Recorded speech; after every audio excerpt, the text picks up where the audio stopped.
कि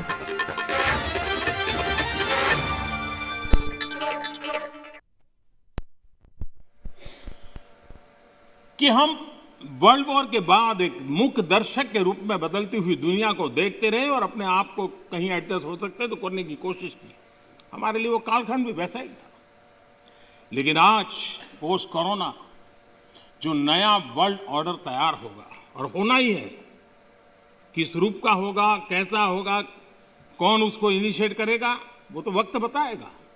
लेकिन दुनिया ने जिस प्रकार से संकट को झेला है, दुनिया इस पर सोचने के लिए मजबूर हुई है और होना है।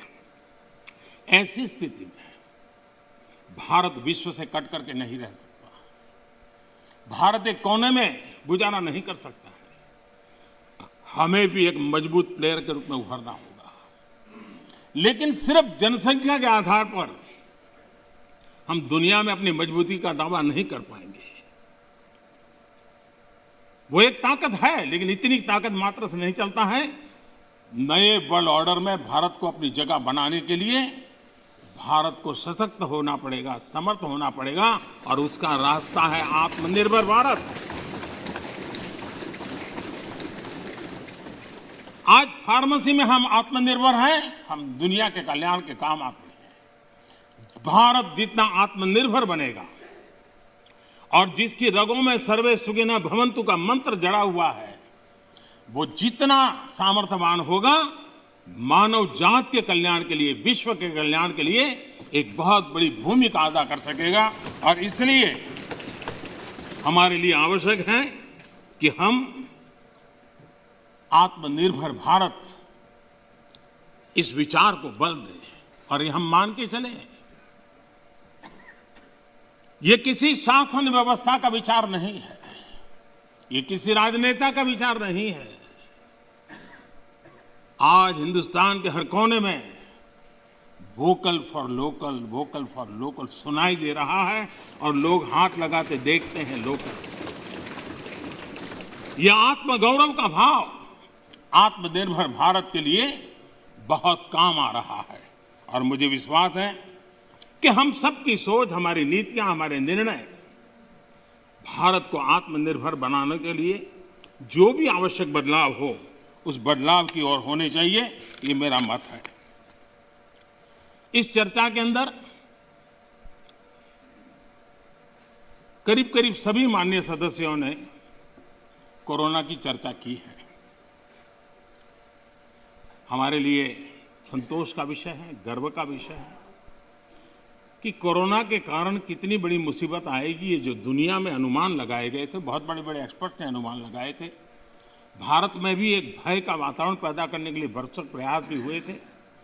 और एक अननोन एनिमी था, तो विश्वास से कोई कुछ नहीं कह सकता था, विश्वास से कुछ कोई कर भी नहीं सकता था। एक ऐसे अननोन एनिमी के खिलाफ लड़ना था। और इतना बड़ा देश, इतना थिकली पॉपुलेटेड देश, इतनी कम व्यवस्थाओं वाला देश, दुनिया को शक होना बड़ा स्वाभाविक भी था, क्योंकि विश्व के बड़े बड़े देश कोरोना के सामने घुटने टेक चुके थे। तब भारत कैसे टिक पाएगा? और भारत एक बार हालत खराब हो गई तो विश्व को कोई नहीं बचा पाएगा, ये समीकरण भी लोग लगा रहे थे। ऐसे में ये 130 करोड़ देशवासियों की डिसिप्लिन, उनका समर्पण, इसने आज हमें बचा के रखा है। क्रेडिट गोज टू 130 करोड़ हिंदुस्तानी। और इसका गौरवगान हमें करना चाहिए। भारत की पहचान बनाने के लिए यह भी एक अवसर है। हम अपने आप को कोसते रह करके कहें दुनिया हमें स्वीकार करे, ये कभी संभव नहीं होता है।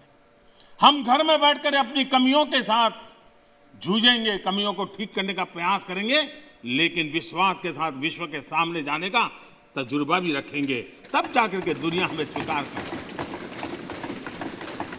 अगर आप अपने बच्चों को घर में नहीं स्वीकार करते हो और चाहोगे मोहल्ले में बच्चा स्वीकार करे, कोई स्वीकार करे, कोई स्वीकार नहीं करता है। दुनिया का नियम है और इसलिए हमें इस बात को करना चाहिए। श्रीमान मनीष तिवारी जी ने एक बात कही, उन्होंने कहा भाई भगवान की कृपा है तो कोरोना में हम बच गए।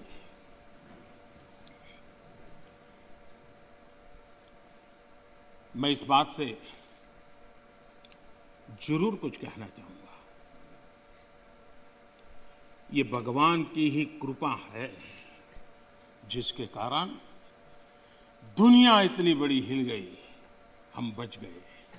भगवान की क्योंकि क्योंकि वो डॉक्टर्स, वो नर्स भगवान का रूप बन के आए थे। क्योंकि वो डॉक्टर, वो नर्स अपने छोटे छोटे बच्चों को शाम को घर लौटूंगा कह करके जाते थे। 15-15 दिन तक लौट नहीं सकते थे, वो भगवान का रूप लेकर के आए थे। हम कोरोना से जीत पाए क्योंकि ये हमारे सफाई कर्मचारी, मौत और जिंदगी का खेल उनके लिए भी था। लेकिन जिस मरीज के पास कोई नहीं जा सकता था, मेरा सफाई कर्मचारी वहां जाकर के उसको साफ सुथरा रखने का प्रयास करता था।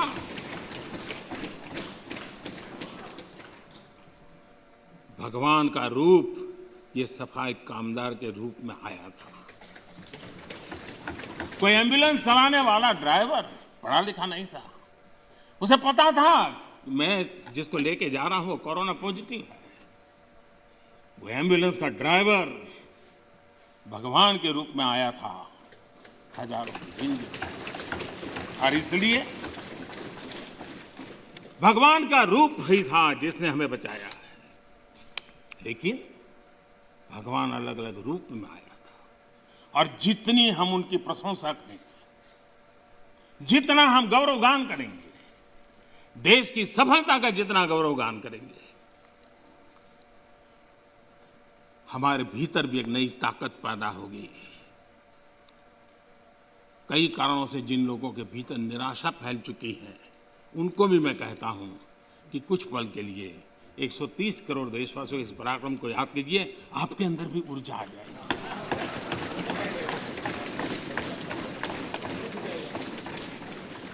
माननीय अध्यक्ष जी, इस कोरोना काल एक ऐसा कसौटी का काल था जिसमें सच्ची कसौटी तब होती थी जब संकट होता है। सामान्य स्थिति में बहुत जल्दी ध्यान में नहीं आता।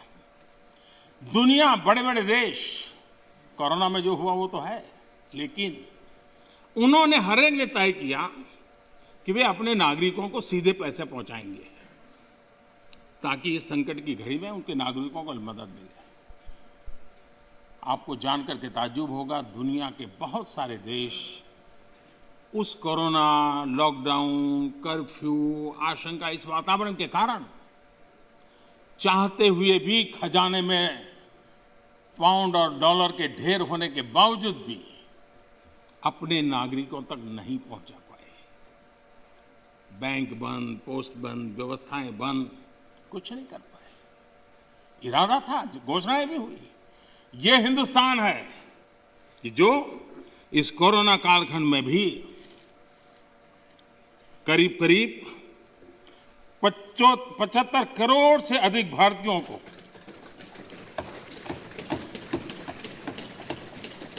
राशन पहुंचा सकता है, 8 महीने तक राशन पहुंचा सकता है। यही भारत है जिसने जनधन, आधार और मोबाइल के द्वारा 2 लाख करोड़ रुपया इस कालखंड में लोगों तक पहुंचा दिया। और दुर्भाग्य देखिए, जो आधार, जो मोबाइल, ये जनधन अकाउंट इतना गरीब से काम आया, लेकिन कभी कभी सोचते हैं कि आधार को रोकने के लिए कौन लोग कोर्ट में गए थे, कौन लोग सुप्रीम कोर्ट के दरवाजे खटखटा रहे थे। मैं कभी कभी हैरान हूं, और आज मैं इस बात को बार बार बोलूंगा। अध्यक्ष जी, मुझे क्षमा करना।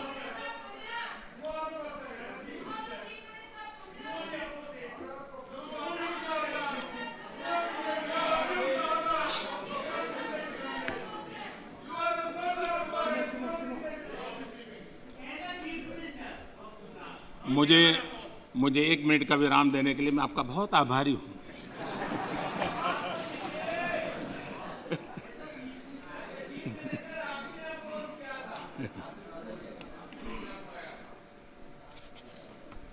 इस हसन में कभी-कभी अज्ञान भी बड़ी मुसीबत पैदा करता है।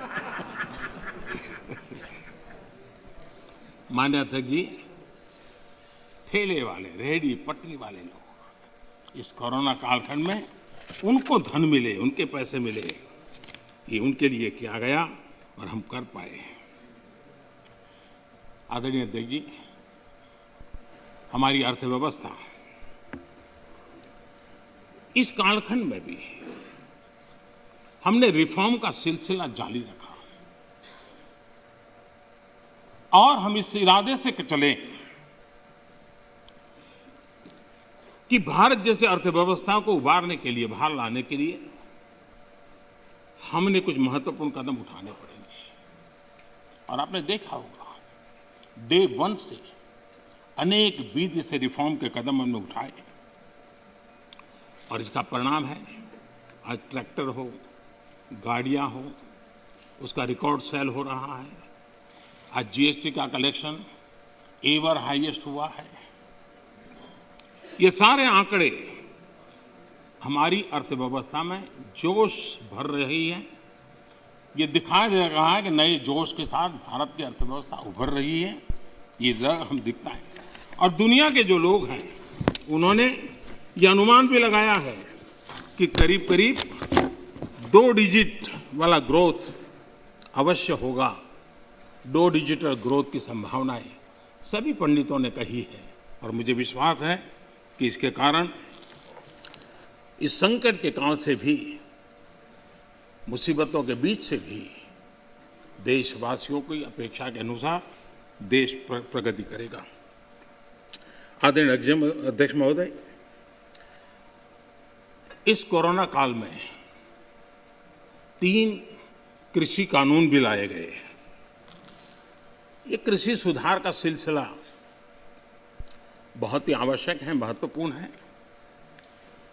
और बरसों से जो हमारा कृषि क्षेत्र चुनौतियां महसूस कर रहा है, उसको बाहर लाने के लिए हमने निरंतर प्रयास करना ही होगा और उस करने की दिशा में हमने एक ईमानदारी से प्रयास किया है। जो भावी चुनौतियां, जिसको कई विद्वानों ने कहा हुआ है, कोई मेरे शब्द नहीं है, कृषि क्षेत्र की इन भावी चुनौतियों को हमने अभी से डील करना पड़ेगा और उसको करने की दिशा हमने प्रयास किया है।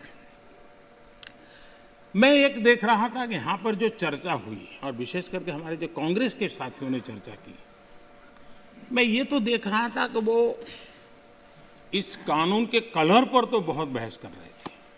ब्लैक है कि वाइट है, ब्लैक है कि वाइट है। अच्छा होता उसके कंटेंट पर चर्चा करते, अच्छा होता उसके इंटेंट पे चर्चा करते,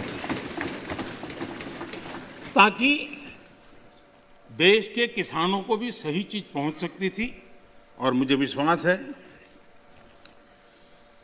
दादा ने भी भाषण किया और मुझे लगता है कि दादा तो बहुत अभ्यास करके आए होंगे, बहुत अच्छी बात बताएंगे, लेकिन वो ज़्यादातर प्रधानमंत्री और उनके साथी बंगाल में यात्रा क्यों कर रहे हैं, कैसे कर रहे हैं, कहाँ जा रहे हैं, उसी में लगे रहे। तो दादा के ज्ञान से हम इस बार वंचित रह गए। खैर, चुनाव के बाद अगर आपके पास मौका होगा तो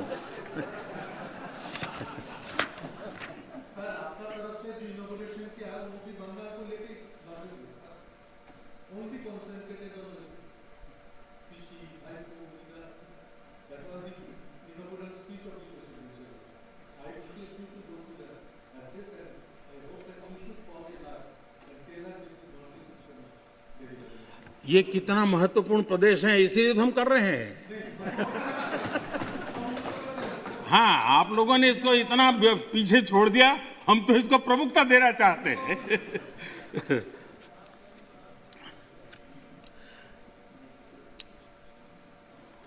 हम एक बात समझें,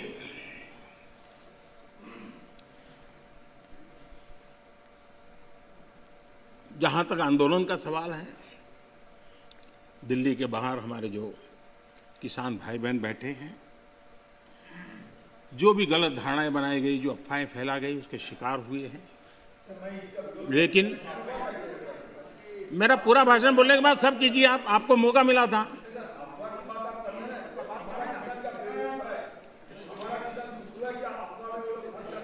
आप तो ऐसे शब्द उनके लिए बोल सकते हैं, हम नहीं बोल सकते, हम नहीं बोल सकते हैं। श्रीमान किसान हमारे कैलाश चौधरी जी ने और हमारे पूरे समय बोलते ही रहेंगे क्या? माननीय आपको पर्याप्त समय पर्याप्त अवसर दिया था, आपने पूरी बात कही, उस समय किसी ने टोका टोकी नहीं की। प्लीज प्लीज आप मत। माननीय प्रधानमंत्री, माननीय अधीर रंजन जी, प्लीज प्लीज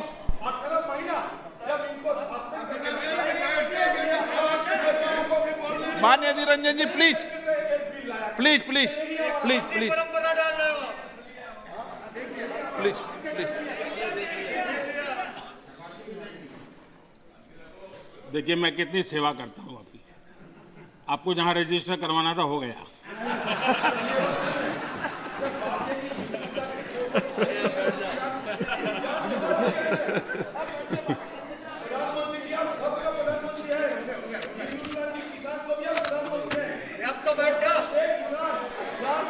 माननीय अध्यक्ष जी,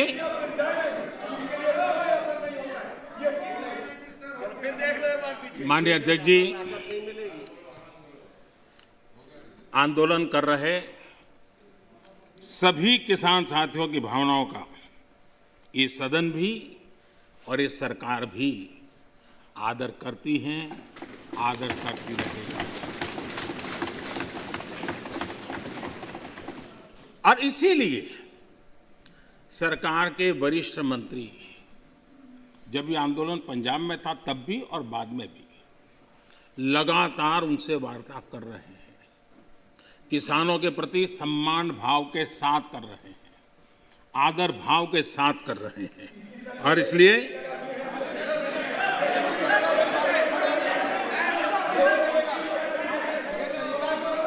आपने 30 मिनट, 1 मिनट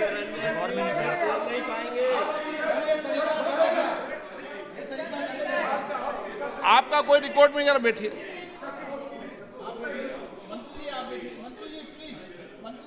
अधीर बाबू कुछ कहना है तो और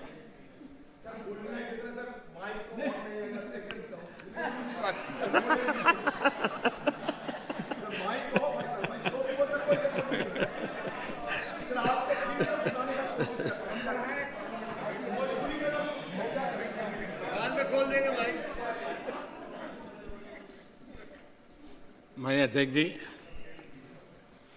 बीच बीच में जरूरी होता है सब। लगातार बातचीत होती रही है और जब पंजाब में आंदोलन चल रहा था उस समय भी हुई है, दिल्ली आने के बाद हुई ऐसा नहीं है। बातचीत में किसानों की शंकाएं क्या है वो ढूंढने का भी भरपूर प्रयास किया गया। उनसे लगातार कहा गया कि भाई अपन एक एक मुद्दे पर चर्चा करें। और नरेंद्र सिंह जी तोमर ने इस विषय में विस्तार से बताया भी है राज्यसभा में, तो क्लोज बाय क्लोज चर्चा करने के लिए भी तो कहा। और हम मानते हैं कि अगर इसमें कोई कमी हो और सचमुच में किसान का नुकसान करते उसमें बदल करने में क्या जाता है जी। ये देशवासियों के लिए है, अगर कोई निर्णय करते हैं तो किसानों के लिए है। लेकिन हम इंतजार करते हैं, अभी भी हम इंतजार करते हैं कि वो अगर कोई चीज़ स्पेसिफिक बताते हैं और अगर वो कन्विंसिंग है तो हमें कोई संकोच नहीं है। और इसलिए हम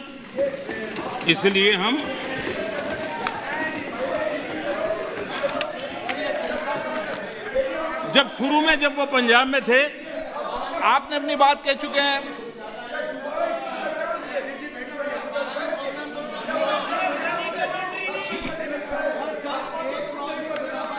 एक मिनट बोल दिया ना, नहीं ऐसा ठीक नहीं है। आपको पर्याप्त समय पर्याप्त अवसर मैंने दिया था, किसी ने टोका टोकी नहीं की थी। नहीं माननीय सुरेश जी प्लीज बैठिए, प्लीज। नो, ये तरीका नहीं है, नहीं no,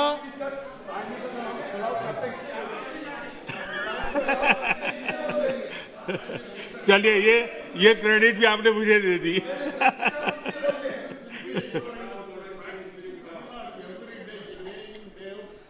mister Balu please please.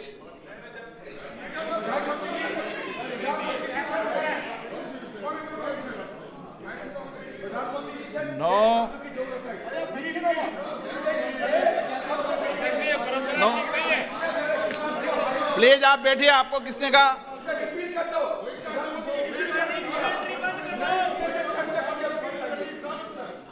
TR Balu ji please please please please, आपको मैं पर्याप्त समय पर्याप्त अवसर देता हूं। Please please sit down. माननीय प्रधानमंत्री जी, आपका कोई नोट नहीं हो रहा। माननीय प्रधानमंत्री,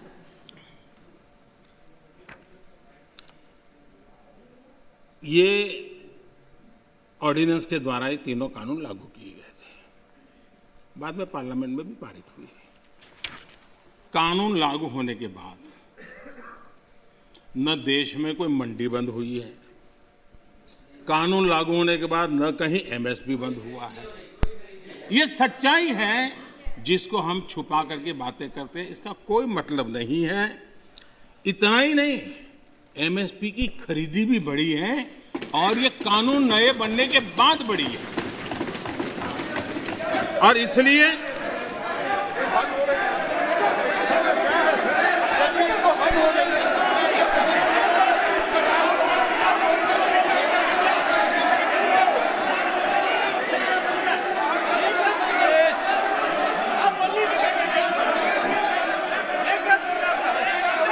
प्लीज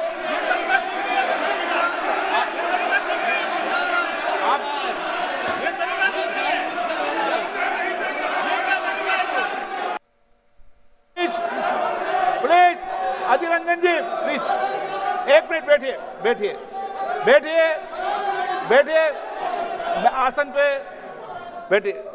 माननीय सदस्यगण, मैंने इस विषय पर आपको सभी माननीय सदस्यों को पर्याप्त समय पर्याप्त अवसर दिया था।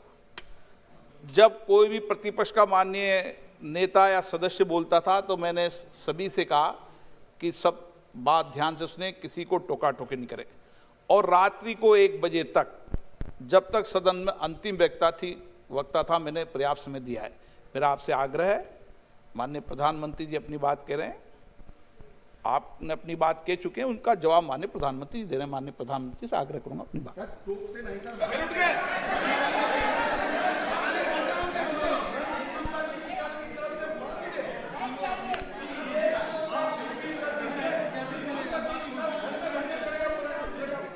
प्रधानमंत्री, माननीय अध्यक्ष जी, ये हो हल्ला, ये आवाज, ये रुकावटें डालने का प्रयास एक सोची समझी रणनीति के तहत है। और सोची समझी रणनीति ये है कि जो झूठ फैलाया है, जो अफवाहें फैलाई हैं, उसका पर्दाफाश हो जाएगा, सत्य वहां पहुंच जाएगा तो उनका टिकना भारी हो जाएगा। और इसलिए हो हल्ला करते रहो, जैसा बाहर करते हैं वैसा अंदर भी करते रहो, यही खेल चलता रहा है। लेकिन इससे कभी भी आप लोगों का विश्वास नहीं जीत पाओगे, मान के चलो। माननीय अध्यक्ष जी, ऑर्डिनेंस के बाद और पार्लियामेंट में कानून बनने के बाद किसी भी किसान से मैं पूछना चाहता हूं कि पहले जो हक उनके पास थे, जो व्यवस्थाएं उनके पास थी, उसमें से कुछ भी इस नए कानून ने छीन लिया है क्या? इसकी चर्चा, उसका जवाब कोई देता नहीं है। सब कुछ वैसा का वैसा वो है पुराना। क्या हुआ है? एक अतिरिक्त विकल्प व्यवस्था मिली है, वो भी क्या कंपलसरी है? किसी कानून का विरोध तो तब मायना रखता है कि जब वो कंपलसरी हो।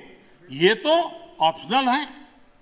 आपको मर्जी पड़े यहां जाना है जाइए, आपको मर्जी पड़े वहां नहीं जाना है वहां जाइए, जहां ज्यादा फायदा हो वहां किसान चला जाए, ये व्यवस्था की गई है। और इसलिए प्लीज अधीर रंजन जी अब ज्यादा हो रहा है। अधीर रंजन जी प्लीज, अब ज्यादा हो रहा है, अब ज्यादा हो रहा है।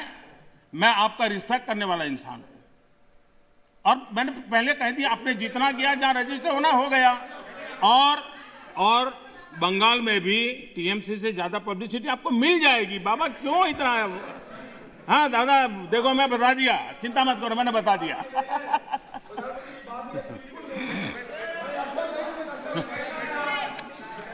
अधीर रंजन जी प्लीज, अधीर रंजन जी, अच्छा नहीं लगता है। मैं इतना आदर करता हूं, आप आज ऐसा क्यों कर रहे हैं? आप ऐसा क्यों नहीं करते? अरे भाई, हद से ज्यादा क्यों कर रहे हैं आप? Please Adhir Ranjan ji, please. माननीय सदस्य दादा प्लीज। ये नए कानून अध्यक्ष जी किसी भी के लिए बंधन करता नहीं है। ऐसे कानून है, उनके लिए ऑप्शन है, और जहां ऑप्शन है वहां विरोध के लिए कोई कारण ही नहीं बनता है। हां, ऐसा कोई कानून जो ऐसे थोप दिया हो, उसके लिए विरोध का कारण बनता है। और इसलिए मैं कहता हूं लोगों को, और मैं देख रहा हूं आंदोलन का एक नया तरीका है। क्या तरीका है? आंदोलनकारी जो होते हैं वो ऐसे तरीके नहीं अपनाते। आंदोलनजीवी होते हैं वो ऐसे तरीके अपनाते हैं, और वो कहते हैं ऐसा हुआ तो ऐसा होगा, ऐसा होगा तो ऐसा होगा, ऐसा होगा तो ऐसा होगा। अरे भाई, जो कुछ हुआ ही नहीं, जो होना नहीं है, उसका भय पैदा कर करके, और पिछले कई सालों से लगातार सुप्रीम कोर्ट का एक जजमेंट आ जाए, कोई निर्णय नहीं हुआ है, और एकदम से तूफान खड़ा कर दिया जाए, आग लगा दी जाए देश में। ये जो तौर तरीके हैं, उन तौर तरीके, जो भी लोकतंत्र में विश्वास करते हैं, जो भी अहिंसा में विश्वास करते हैं, उन सबके लिए चिंता का विषय होना चाहिए। ये सरकार की चिंता का नहीं, देश की चिंता का विषय होना चाहिए।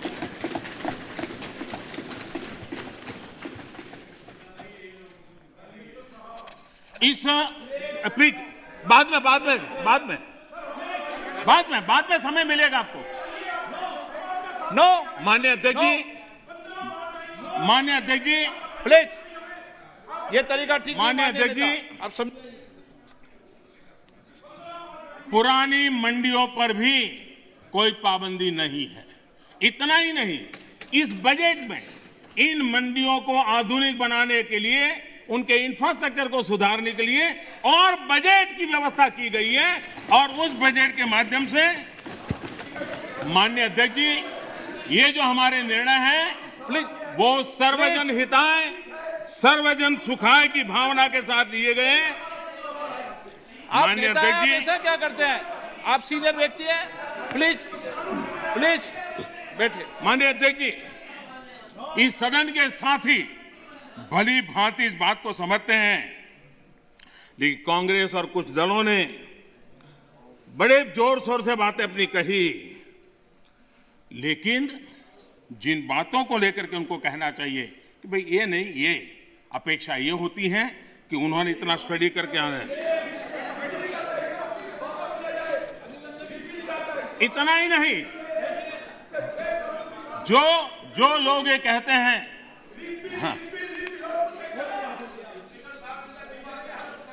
मैं हैरान हूं, पहली बार एक नया तर्क आया इस सदन में कि भाई हमने मांगा नहीं था तो दिया क्यों?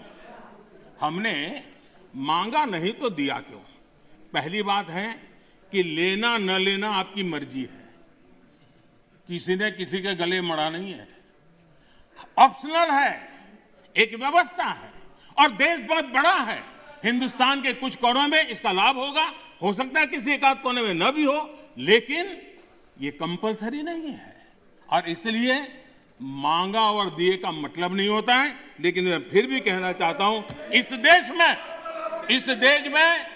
माननीय अध्यक्ष जी, दहेज का कानून, दहेज के खिलाफ कानून बने, ये इस देश में कभी किसी ने मांग नहीं की थी, फिर भी देश की प्रगति के लिए कानून बना था। माननीय अध्यक्ष जी, ट्रिपल तलाक, इसके खिलाफ कानून बने, ये किसी ने मांग नहीं की थी, लेकिन प्रगतिशील समाज के लिए आवश्यक है, इसलिए कानून हमने बनाए हैं। हमारे यहां बाल विवाह पर रोक, किसी ने मांग नहीं की थी कानून बनाओ, फिर भी कानून बने थे, क्योंकि एक प्रगतिशील समाज के लिए आवश्यक होता है। शादी की उम्र बढ़ाने के निर्णय किसी ने मांग नहीं की थी, लेकिन प्रगतिशील विचार के साथ वो निर्णय बदलने पड़ते हैं।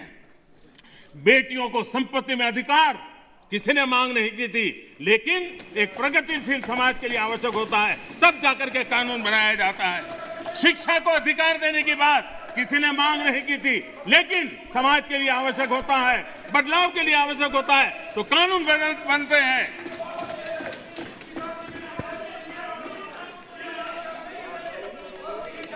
क्या कभी भी इतने सुधार हुए बदलते हुए समाज ने इसको स्वीकार किया कि नहीं किया, ये दुनिया पूरी तरह जानती है। माननीय अध्यक्ष जी, आप जानते हैं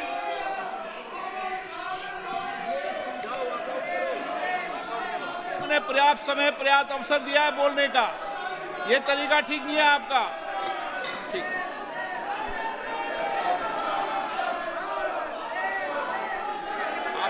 आप दे दीजिए।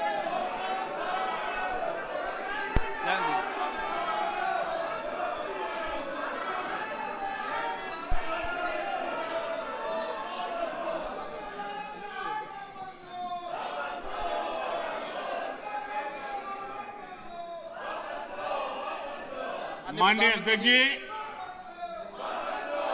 हमें मानते थे कि हिंदुस्तान की बहुत पुरानी पार्टी कांग्रेस पार्टी, जिसने करीब करीब 6 दशक तक इस देश में एक चक्री शासन किया, ये पार्टी का ये हाल हो गया है कि पार्टी का राज्यसभा का तबका एक तरफ चलता है और पार्टी का लोकसभा का तबका दूसरी तरफ चलता है। ऐसी डिवाइडेड पार्टी, ऐसी कंफ्यूज पार्टी न खुद का भला कर सकती है, न देश की समस्याओं के समाधान के लिए कुछ सोच सकती है। इससे बड़ा दुर्भाग्य क्या हो सकता है। कांग्रेस पार्टी राज्यसभा में भी है, कांग्रेस पार्टी के वरिष्ठ नेता राज्यसभा में बैठे हैं, लेकिन वो एक बहुत आनंद और उमंग के साथ वाद विवाद करते हैं, विस्तार से चर्चा करते हैं, अपनी बात रखते हैं। और यही कांग्रेस पार्टी का दूसरा तबका अब समय तय करेगा। माननीय अध्यक्ष जी, ईपीएफ पेंशन योजना, हमें मालूम है कभी ऐसे केसेस मेरे सामने आया जब 2014 के बाद में आया बेटा, किसी को पेंशन 7 रुपये मिल रही थी, किसी को 25 रुपये, किसी को 50 रुपये, किसी को 250 रुपये, ये देश में चलता था। मैंने कहा भाई इन लोगों को ऑटो रिक्शा में वो पेंशन लेने जाने का भी खर्चा उससे ज्यादा होता होगा। किसी ने मांग नहीं थी, किसी मजदूर संगठन ने मुझे आवेदन पत्र नहीं दिया था। माननीय